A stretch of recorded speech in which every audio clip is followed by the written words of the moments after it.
الإنسان وكرم وعلمه من البيان ما لم يعلم فسبحان الذي لا يحصى امتنانه باللسان ولا بالقلم نشهد أن لا إله إلا الله وحده لا شريك له ونشهد أن سيدنا وحبيبنا ومولانا محمدا عبده ورسوله الذي أرسله بالحق بشيرا ونذيرا وداعيا إلى الله بإذنه وسراجا وقمرا منيرا فقد قال الله تعالى في كلامه المجيد وبرهانه التوحيد أعوذ بالله من الشيطان الرجيم بسم الله الرحمن الرحيم إن الله وملائكته يصلون على النبي يا أيها الذين آمنوا صلوا عليه وسلموا تسليما اللهم صل على মনের ঘরেতে রেখেছি যারে তো জাহানের বাদশা নবী কামলিওয়ালা রে আমার দয়াল নবী রে আমার প্রাণের নবী রে আমার দয়াল নবী রে আমার মায়ার নবী রে তো জাহানের বাদশা নবী কামলিওয়ালা রে মোরা যদি ডানাওয়ালা পাখি হতাম ওই মদিনা দেখার লাগি উড়ে যাইতাম মোরা যদি ডানাওয়ালা পাখি হতাম ওই মদিনা দেখার লাগি উড়ে যেতাম হৃদয় জুড়ে দেখতাম আমি নয়ন ভরে তো জাহানের বাদশা নবী কামলিওয়ালা রে তো জাহানের বাদশা নবী কামলিওয়ালা রে আমার মনের ঘরেতে রেখেছি যারে তো জাহানের বাদশা নবী কামলিওয়ালা রে আদি পিতা আদম যখন মুসিবতে পড়ে মোদের নবীর ওসিলাতে আল্লাহ কবুল করে আদি পিতা আদম যখন মুসিবতে পড়ে মোদের নবীর ওসিলাতে আল্লাহ কবুল করে শাফায়াতের বিচারে দেখা দিও রে তো জাহানের বাদশা নবী কামলিওয়ালা রে তো জাহানের বাদশা নবী কামলিওয়ালা রে আল্লাহুম্মা সাল্লি আলা মাওলানা মুহাম্মদ ওয়া আলা আলি সাইয়্যিদিনা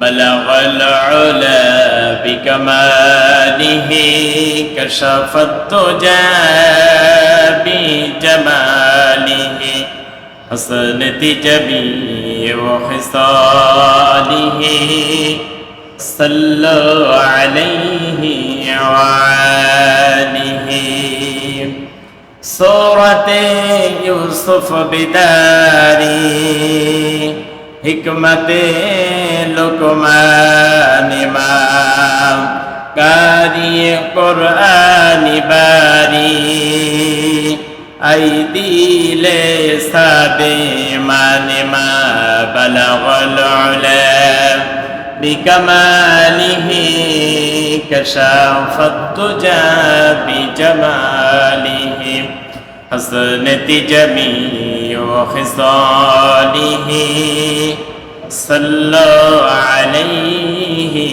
وآله আলহামদুলিল্লাহ আল্লাহ পাকের দরবারে লাখো কোটি শুকরিয়া যিনি আমাদেরকে পবিত্র মাহে রমজানের শেষ জমায় জমাতুল বিদার দিনে আজকে আমাকে আপনাকে সুস্থ অবস্থায় সুস্থ রেখে ভালো রেখে আল্লাহর ঘর মসজিদে আসার এবং বসার মতো তৌফিক যে মালিক করে দিয়েছেন সেই মহান মনিবের দরবারে সিজদানত অবস্থায় শুকরগুজার করছি। আমরা সবাই পড়ছি আলহামদুলিল্লাহ। দরুদ এবং সালাম বিশ্ব মানবতার রাহবার মানব মণ্ডলের মহান শিক্ষক নির্যাতিত নিষ্পেষিত মাজলুমের পরম বন্ধু মদিনার প্রেসিডেন্ট শাফাতের কান্ডারি সরকারে দো আলম আশরাফুল আম্বিয়া জনাবে মুহাম্মদ রাসূলুল্লাহ সাল্লাল্লাহু আলাইহি ওয়াসাল্লামের উপরে সম্মানিত প্রিয় এলাকাবাসী, সম্মানিত মুসল্লি کرام, সম্মানিত বাবাজি এবং ভাইরা, পবিত্র মাহে রমজানের শেষ পর্যায়ে আমরা চলে এসেছি। আজকে মাহে রমজানের শেষ জমাতুল বিদা। রাসূলুল্লাহর জীবনে যখন জমাতুল বিদা আসতো, রাসূলুল্লাহ জমাতুল বিদার দিনে খুব কাঁদতেন। কারণ জমাতুল বিদা মানে রমজান বিদায়, রমজান শেষ হয়ে যাচ্ছে। রমজানের মতোই রহমত, মাগফিরাত, নাজাত আর ক্ষমার মাস গোটা বছরে আর কোথাও পাওয়া যাবে না। এজন্য রাসূলুল্লাহ খুব কাঁদতেন জমাতুল বিদার দিনে। জমাতুল বিদা যখন শেষ হয়ে যাবে, তার মানে রমজান শেষ হয়ে যাবে। রমজানের রোজা আমরা রেখেছি, স্বাচ্ছন্দ্য বোধ করেছি, কত আনন্দ হয়েছি। এই রমজানে আমরা ইফতার খেয়েছি, সাহারি খেয়েছি, তারাবি পড়েছি, জিকির আজগার, দান সদকা একসঙ্গী সমাজের সবাই মিলে আনন্দ সহিত জামাতে নামাজ আদায় করেছি। ঠিক কিনা বলেন? জমাতুল বিদা যখন চলে আসে, ঠিক রমজান তার মানে শেষ হয়ে গেল। রমজান শেষ পর্যায়ে আমরা চলে এসেছি, শেষের দিকে আমরা চলে এসেছি। এজন্য আমরা আজকের এই জমাতুল বিদার দিনে আল্লাহ পাকের কাছে দোয়া করি, আল্লাহ এই রমজান যদি আমাদের ভাগ্যে আর কোনোদিন না জোটে, আগামী বছর আমরা থাকবো কি থাকবো না আমরা জানি না, তবে এই রমজান যদি আমাদের জীবনের শেষ রমজান হয়ে যায়, রমজান মাসে এই জমা যদি আমাদের শেষ জমা হয়ে যায়, রমজান মাসের শেষ জমাতুল বিদা আমাদের জীবনের যদি এই জমাতুল বিদা হয়, তুমি আমাকে আপনাকে নিজ গুণে ক্ষমা করে দিও। জোরে বলে আমিন। আল্লাহ নবীজি জানিয়েছেন, একটি ব্যক্তি যখন সারা মাস রমজানের রোজা রাখার পরে ঈদের দিনে ঈদের নামাজ পড়ে যখন বাড়িতে আসে, ওই ব্যক্তি মাসুম হয়ে যায়, নিষ্পাপ হয়ে যায়। সুবহানাল্লাহ। যেমন করে একটি সন্তান মায়ের পেট থেকে প্রসব করে, একটি ব্যক্তি সারা মাস রমজানের সিয়াম পালন করার পরে ঈদের নামাজ আদায় করার পরে যখন বাড়িতে আসে, ওই ব্যক্তি ঠিক ছোট্ট সন্তানের মতো নিষ্পাপ, তার জীবনের কোনো গুনাহ থাকে না। সুবহানাল্লাহ। এই জন্য আমরা আল্লাহ পাকের কাছে চাই, আল্লাহ তুমি আমাকে আমাদের প্রত্যেককে নিষ্পাপ মাসুম বেগুনা বানায়া দাও। সকলে বলেছে আমিন। আল্লাহ আমাদের জীবনের সব গুনাহগুলা, অন্যায়গুলা, অপরাধগুলা ক্ষমা করুন। সকলে বলেছে আমিন। এই যে রমজান মাস আমার আপনার থেকে বিদায় নিয়ে চলে যাচ্ছে, এই রমজান মাস এসেছিল আমাকে আপনাকে শিক্ষা দিতে, ঠিক কিনা বলেন? শিক্ষা দিতে এসেছিল। এই রমজান মাসে আমরা যত ইবাদত বন্দেগী করেছি আল্লাহকে ভয় করে করেছি। আমাদের উদ্দেশ্য ছিল আল্লাহর ভয়, লাআল্লাকুম তাত্তাকুন, আল্লাহর ভয়। জোরে বলেন কার ভয়? আল্লাহর ভয়, এটা উদ্দেশ্য ছিল। কিন্তু রমজান মাস শেষ হয়ে যাওয়ার পরে আবার ঠিক তেমনি যেমন ছিলাম তেমনি হয়ে গেলাম। তার মানে এই রমজান মাসের রোজা এসেছিল আমাকে আপনাকে বেগুনা করতে, গুনাহগুলা মাফ করার জন্য রমজান সুযোগ দিয়েছিল। কিন্তু রমজান চলে যাওয়ার পরে যদি আবারও সুদ খাই, আবারও ঘুষ খাই, আবারও যদি ডিজে পার্টি গান বাজাই, আবারও যদি মদ খাই, আবারও যদি অন্যের জমির আইল ঠেলি, তার মানে আমার মধ্যে আগের যেমন ছিলাম তেমনই আছি। এই রমজান আমাকে আপনাকে কোনো উপকারে আনতে পারে, জান্নাতি বানাইতে পারে না। শুধু না খেয়ে থাকা হয়েছে। আল্লাহ না খেয়ে থাকা চান না, আল্লাহ চান তাকওয়া। জোরে বলেন কি চান? তাকওয়া।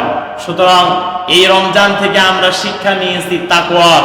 গোটা বছর যেন আমরা তাকওয়া অবলম্বন করে চলতে পারি, আল্লাহকে ভয় করে চলতে পারি। আল্লাহ পাক আমাদেরকে তৌফিক দান করুন। সকলে বলেছে আমিন। রাসূলুল্লাহর জীবন থেকে, সাহাবীদের জীবন থেকে আমাকে আপনাকে শিক্ষা নিতে হবে।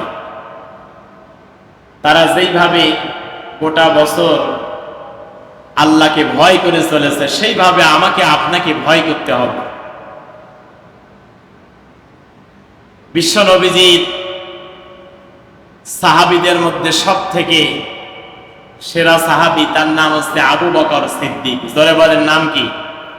আবু বকর সিদ্দিক। 2 নম্বরে যিনি আছেন, আবু বকর হচ্ছেন নরম, আর 2 নম্বরে যিনি আছেন তিনি হচ্ছেন গরম। তার নাম হচ্ছে হযরত ওমর। সুবহানাল্লাহ। ইসলাম শুধু নরম থাকা যাবে না, জায়গা মতো গরমেরও দরকার আছে না নাই? গরমও থাকতে হবে। শুধু আবু বকরের মতো হলেই হবে না, হযরত ওমরের মতো হওয়া লাগবে। শুধু উসমানের মতো লজ্জাবতী হায়াবতী এমন হলে চলবে না। হযরত আলীর মতো জুলফিকার তলোয়ার নিয়ে এই সমাজের সমস্ত কাফেরদের সঙ্গে মোকাবেলা করতে হবে। কথা বলেন ঠিক কিনা? খারাপ কাজের মোকাবেলা করতে হবে, তাদের জীবন থেকে শিক্ষা নিতে হবে। সাহাবীরা আমলের প্রতিযোগিতা করতেন। জোরে বলেন কিসের প্রতিযোগিতা করতেন? আমলের। আমরা তো আমলের প্রতিযোগিতা করি না, আমরা প্রতিযোগিতা করি কে কত ধন সম্পদের মালিক হবে। মিথ্যা বললাম? কে কত গাড়ির মালিক হবে, কে কত জায়গার মালিক হবে, কে কত টাকা ব্যাংকে রাখতে পারে, আমরা এই টেনশনে ব্যস্ত। কিন্তু সাহাবীরা তারা দুনিয়াকে ভালোবাসে নাই, দুনিয়াকে মহব্বত করে নাই, তারা ভালোবেসেছে আখিরাত। কোথায় কাকে ভালোবেসেছে? ধরে বলেন আখিরাত। কারণ সাহাবীরা জানতেন যে দুনিয়া শেষ হয়ে যাবে, আখিরাত শেষ হবে না। সুতরাং ওই পরপারের জন্য আমাকে আপনাকে কিছু করতে হবে। আল্লাহ নবীজি, বিশ্ব নবীজি মুহাম্মদুর রাসূলুল্লাহ সাল্লাল্লাহু আলাইহি ওয়াসাল্লামের সাহাবীরা আমলের প্রতিযোগিতা করতেন। একদিনকে নবীজি আমার, এই হাদিসটা আমরা আলেম ক্লাসে পড়েছি, আল্লাহ নবীজি রাতের বেলায় গ্রামের মধ্যে ঢোকা আরম্ভ করলেন। ঢুকতে ঢুকতে দেখেন হযরতে আবু বকরের দরজার সামনে গেলেন। নবীজি আমার আবু বকরের দরজার সামনে গিয়ে দেখেন হযরতে আবু বকর তাহাজ্জুদের নামাজে সূরাতুল ইয়াসিন তেলাওয়াত করছে। জোরে বলি সুবহানাল্লাহ। ইয়াসিন ওয়াল কুরআনিল হাকীম ইন্নাকা লামিনাল মুরসালিন আলা সিরাতিম মুস্তাকিম। আল্লাহ নবীজি আবু বকরের দরজার সামনে দাঁড়ায় দাঁড়ায় শুনলেন আবু বকর তাহাজ্জুদের নামাজে দাঁড়ায় কোরআন থেকে তেলাওয়াত করে সূরা ইয়াসিন, যেটা কোরআনের হৃৎপিণ্ড বলা হয়, কোরআনের জননী বলা হয়, জনক বলা হয়, কোরআনের হাট বলা হয় এই সূরাকে। হযরতে আবু বকর তাহাজ্জুদের নামাজে গভীর রাতে উঠে সূরা ইয়াসিন তেলাওয়াত করতেছে। আল্লাহ নবীজি আবু বকরের দরজার সামনে দাঁড়ায় দাঁড়ায় তেলাওয়াত করতেছে। হযরত আবু বকর যখন তেলাওয়াত করেন, আল্লাহ নবীজি দুই হাত আসমানের দিকে উত্তোলন করে আল্লাহর কাছে দোয়া করতেছে, আল্লাহ যেই ব্যক্তি ঘরের ভিতরে কোরআন থেকে সূরা ইয়াসিন তেলাওয়াত করতেছে, আল্লাহ এই ব্যক্তি সারা জীবন আমার জন্য যা করেছে আবু বকরের জীবনের গোনা তুমি রেখো না। সুবহানাল্লাহ। ওগো আমার মালিক, এই আবু বকরের জীবনের প্রতি আমি রাসূলুল্লাহ খুশি, আল্লাহ তুমি নিজেও আবু বকরের জীবনের প্রতি খুশি হয়ে যাও। সুবহানাল্লাহ। নবীজি আমার হাতে ছিলেন, দেখলেন হযরত ওমর কি করে, হযরত ওমরের বাড়িতে গেলেন। হযরত ওমর রাদিয়াল্লাহু তাআলা আনহু গভীর রজনীতে তাহাজ্জুদের নামাজে সূরাতুর রহমান তেলাওয়াত করতেছে। আর রহমান আল্লামাল কোরআন খালাকাল ইনসানা আল্লামাহুল বায়ান।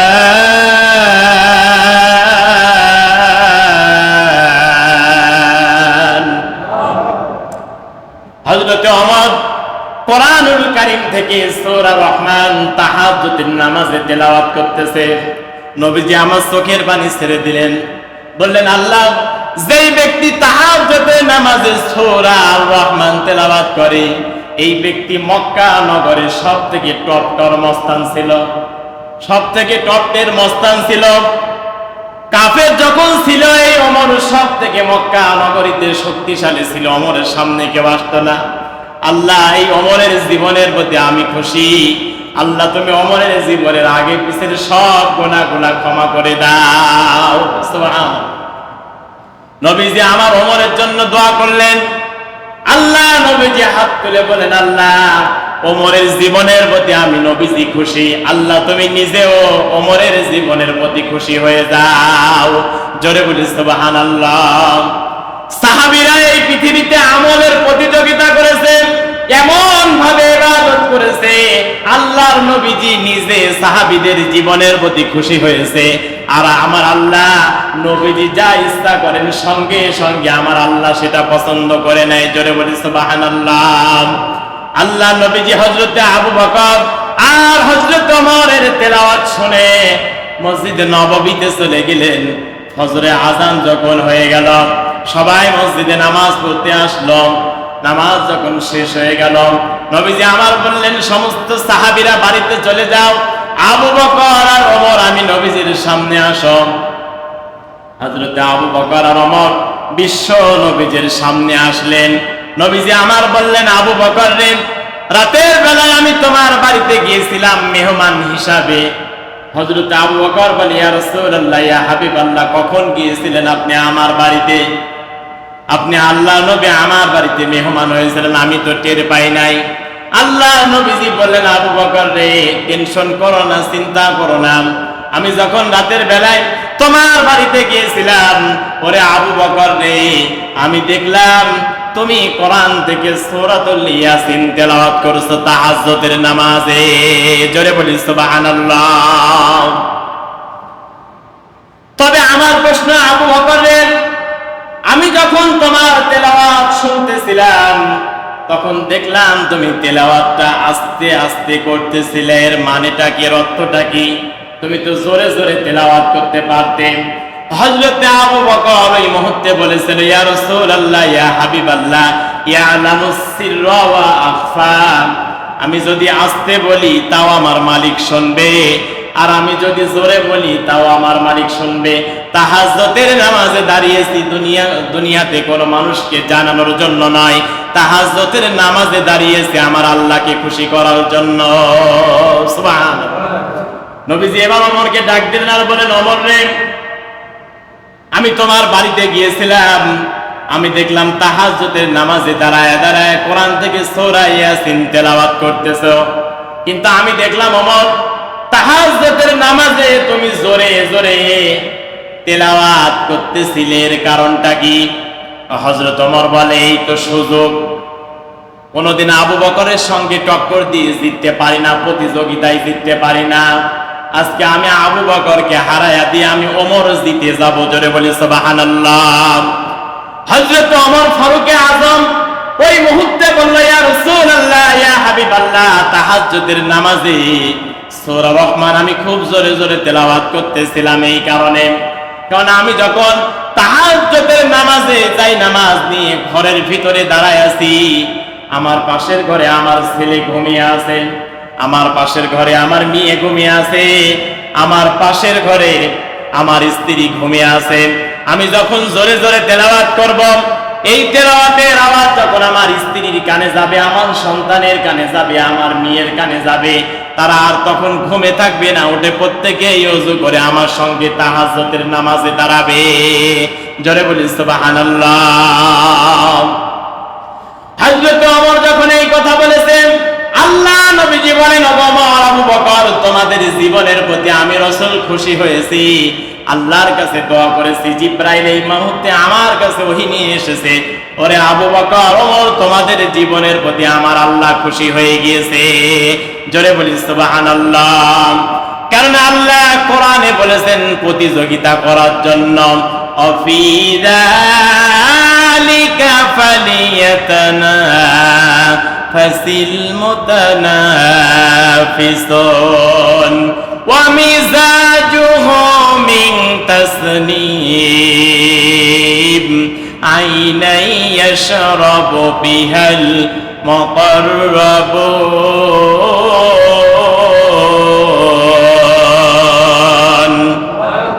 আল্লাহ পাক বলেছে, ওগো নবীজি, এই পৃথিবীর মানুষদেরকে প্রতিযোগিতা করার জন্য আপনি উদ্বুদ্ধ করুন, প্রতিযোগিতাদেরকে প্রতিযোগিতা করতে বলুন, কারণ আমি আল্লাহ পাক সুবহানাহু ওয়া তাআলা যারা আমলের প্রতিযোগিতা করবে, আমলের পাহাড়টা করবে, আমি আল্লাহ পাক তাদের জন্য তাসনিম নামক শরবত রেডি করে রেখেছি। জোরে বলি সুবহানাল্লাহ।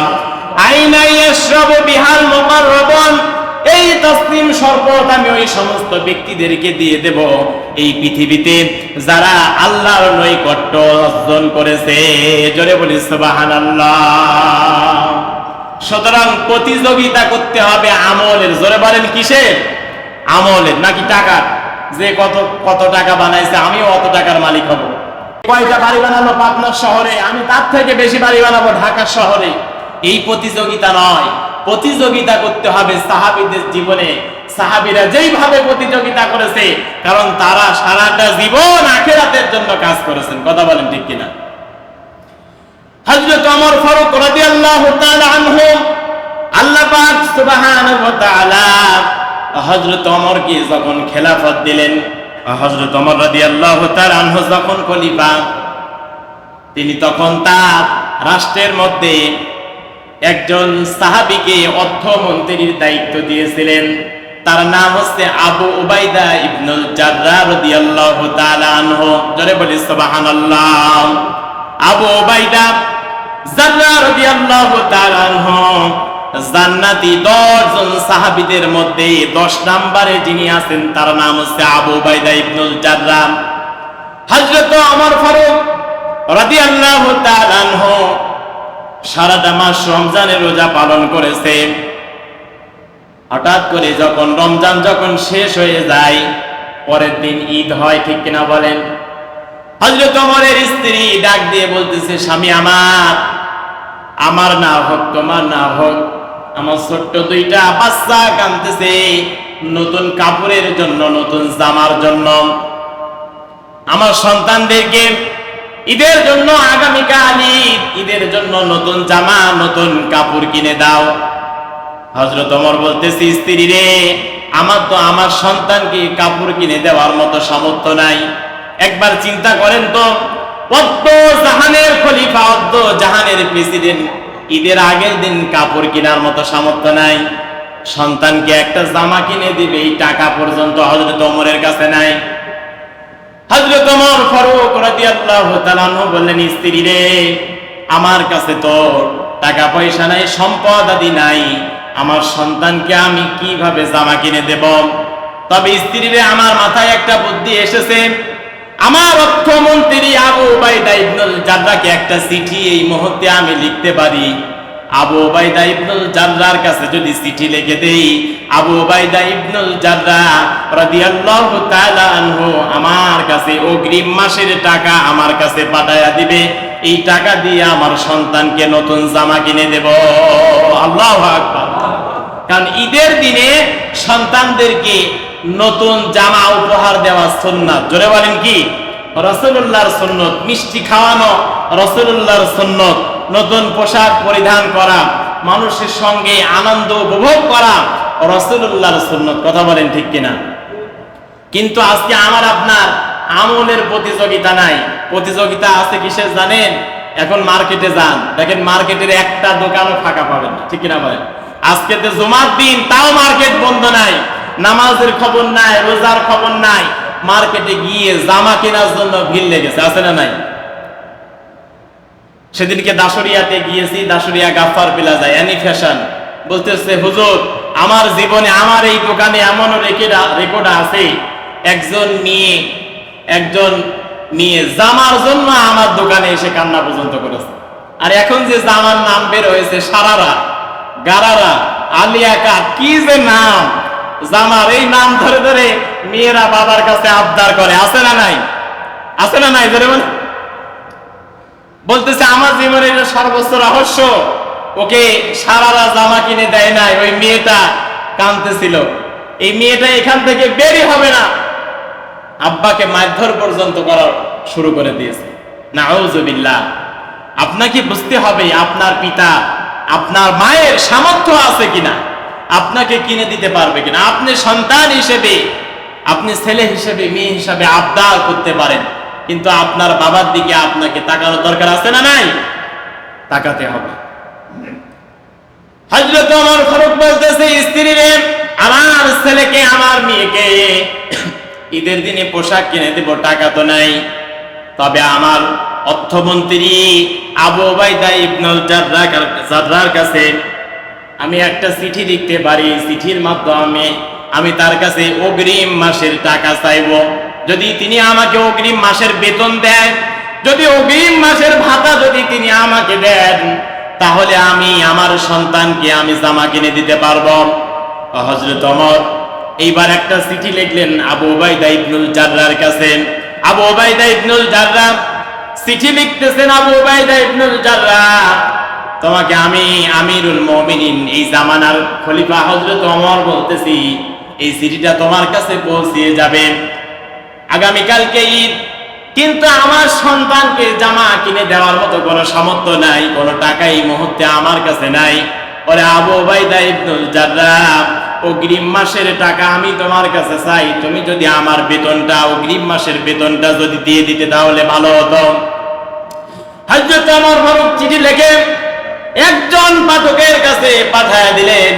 পাঠক এইবার নিয়ে আবু উবাইদা ইবনুল জাররাহর কাছে, অর্থমন্ত্রীর কাছে পৌঁছায়া দিলেন।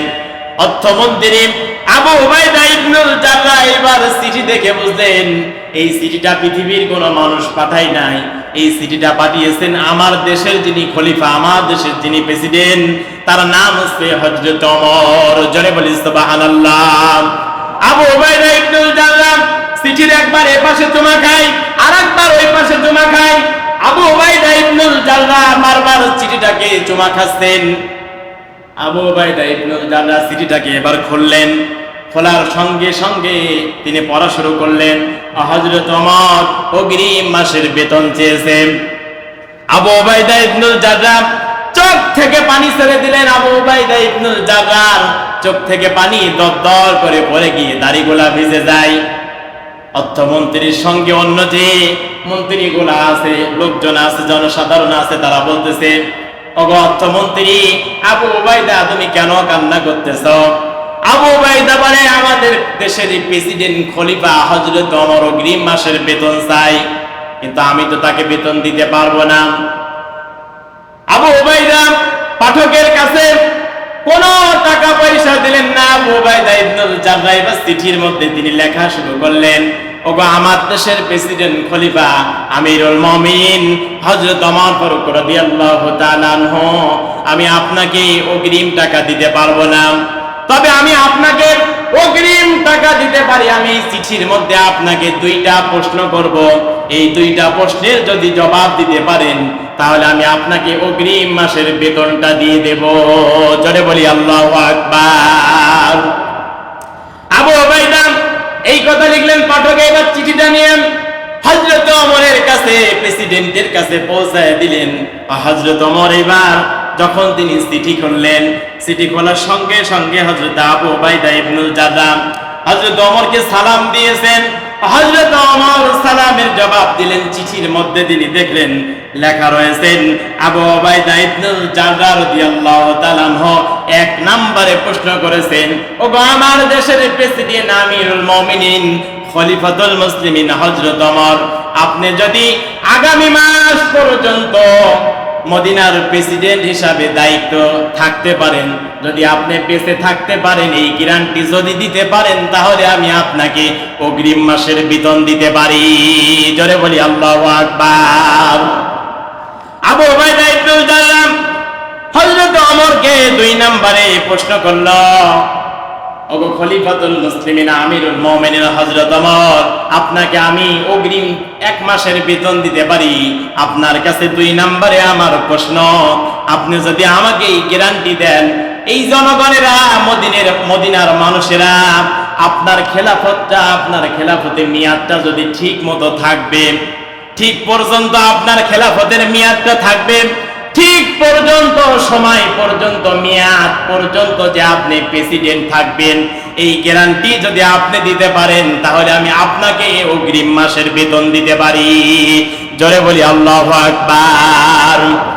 হযরত ওমর চিঠিটা পড়লেন, আর হযরত ওমরের চোখ দিয়ে পানি পড়ে যায়।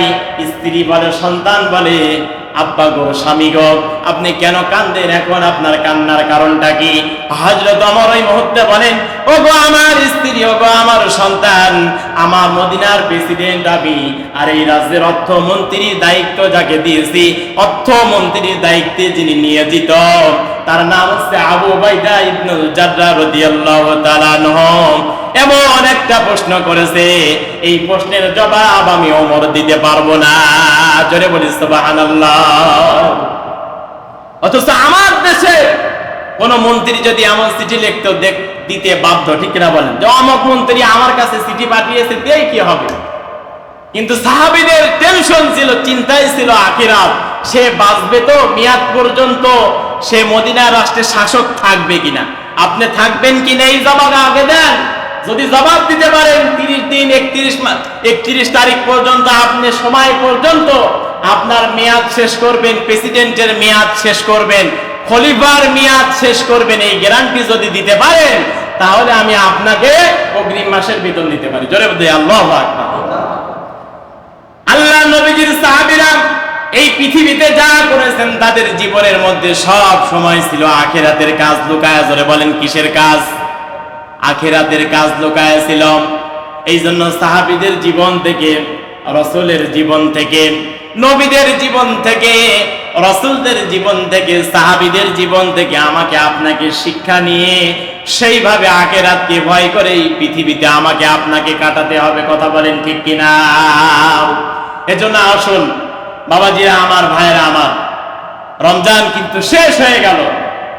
রমজান শেষ, রমজানের আনন্দ শেষ, ঠিক কিনা বলেন?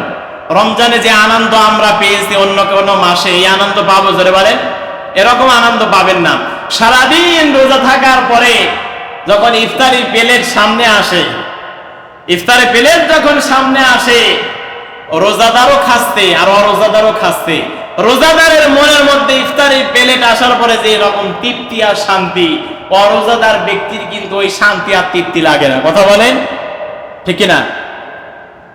সেই তৃপ্তি পায় না, কারণ ওর মনের ভিতরে চোর চোর ভাবি থাকে যে এই খাবার তো আমার জন্য নয়, এই খাবারের উপযোগী আমি না, এই খাবার আমার নয়, আমি তো রোজাদার না। যে আনন্দ পেয়েছে, যেন রাসূলুল্লাহ বলেছেন রোজাদার ব্যক্তির জন্য দুইটি খুশির সংবাদ। একটি হচ্ছে ইফতারের সময়, সারা মাস ইবাদতের পরে ঈদের দিনে রোজাদার ঈদের দিনে যেমন আনন্দ পায়, বেরোজাদার কি পায় জোরে বলেন? ওর কাছে যতই আনন্দ হোক, নতুন পোশাক হোক, ঈদের নামাজে আগে জামাতে প্রথম কাতারের মুসল্লি ইমাম সাহেবের পিছনে বসতে পারে, ও যদি রোজা না থাকে সেই আনন্দ আর টেস্ট কিন্তু পাবে না। পাবে কি জোরে বলেন? পাবে না। 2 নম্বরে রাসূলুল্লাহ বলেছেন রোজাদার ব্যক্তির জন্য খুশি, আল্লাহ পাক রব্বুল আলামিন কিয়ামতের ময়দানে বাবুর রায়্যান দরজা নিয়ে আল্লাহ পাক নিজে রোজাদার ব্যক্তিদেরকে মেহমানদারি করাবেন। জোরে বলি সুবহানাল্লাহ। আল্লাহ পাক যেন ওই বাবুর রায়্যান নামক দরজা, বাবুর রায়্যান নামক দরজার ওই হোটেলের মধ্যে আমাকে আপনাকে রোজাদার হিসাবে শামিল করেন। সকলে বলেছে আমিন। আল্লাহ পাক যেন আমাদের সমস্ত গুনাহ খাতাগুলো ক্ষমা করেন। সকলে বলেছে আমিন। আসুন এই রমজান মাসে আমরা একটু সামারাইজ করি, প্রথম জমা থেকে চতুর্থ জমা পর্যন্ত আমরা কি শিখলাম। আমি আপনাদেরকে কোরআন এবং হাদিস থেকে প্রথম জমায় রোজা আল্লাহ পাক ফরজ করেছেন, প্রথম জমায় বলেছে রোজার বিধান কিভাবে এসেছে, রোজা কিভাবে রাখবেন, কিভাবে ভাঙবেন, কিভাবে ইফতারি করবেন, রোজার হুকুম আহকাম বলেছি। তার জমায় দ্বিতীয় জমায় বলেছি রমজান মাসে যে আল্লাহকে কিভাবে ভয় করতে হবে, হযরত ওমর এবং রাখালের বিচার কি বলি নাই, শুনিয়েছি। তৃতীয় জমায় বদর, কদর, ইতিকাফ, সাদাকাতুল ফিতর, যাকাত এই বিষয় নিয়ে আলোচনা করেছি। এবং আজকের জমায় আমরা সাহাবীদের প্রতিযোগিতা সম্পর্কে, আমল সম্পর্কে শুনলাম। যা শুনেছি এই রমজান মাসে আল্লাহ পাক যেন আমাদের প্রত্যেককে আমল করার তৌফিক দান করেন। সকলে বলেছে আমিন। আল্লাহ পাক যেন এই রমজানের ওসিলায় আমাদের জীবনের গুনাহ খাতাগুলো ক্ষমা করেন। সকলে বলেছে আমিন।